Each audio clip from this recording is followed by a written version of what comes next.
Ryan, I've got to go back to one thing you said earlier about being at the UMPC Rooney Sports Complex early in the mornings.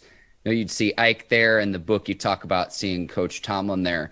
Was there a conversation you had with Coach Mike Tomlin that was most memorable to you during those early mornings?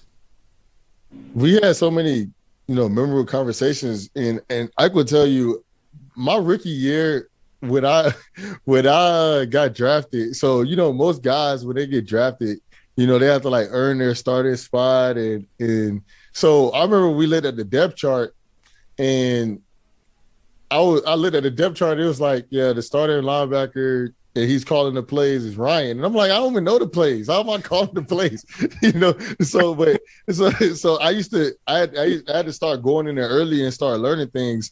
And as I started getting older, I started going really early in the mornings. And in those early mornings, me and Coach Tomlin would spend a lot of time talking.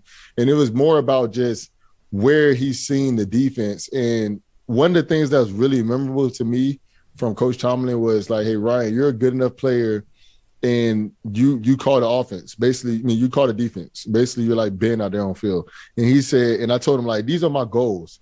He was like, Ryan, if you have full control of the defense, if you put the defense in the best situations for the defense to win, everything that you want to accomplish is going to happen. And like most people was like, how does that make sense?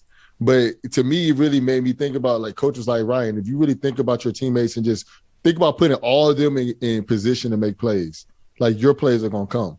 Because he, like, basically was saying, like, on defense, you're always basically reacting off of what the offense does.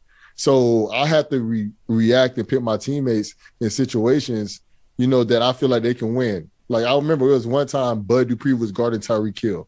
That's not a winning situation, So basically, I had to put Bud back in the coverage, Bud back into the rush, and figure out somebody else to guard Tyreek Hill. Bud hits Alex Smith. Alex Smith hits the ball up in the air, and the pick falls in my hand.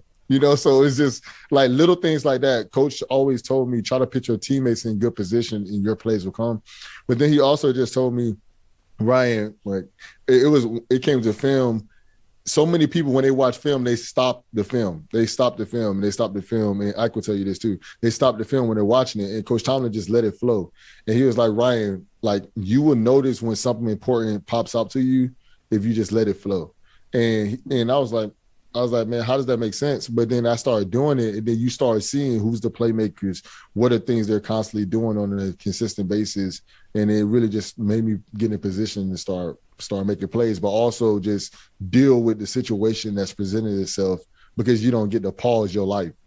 Most people, you're so used to pausing on film because, like, let me see exactly what they're doing. But in life or in the game, if something's happening, you can't pause it. You can't pause the play.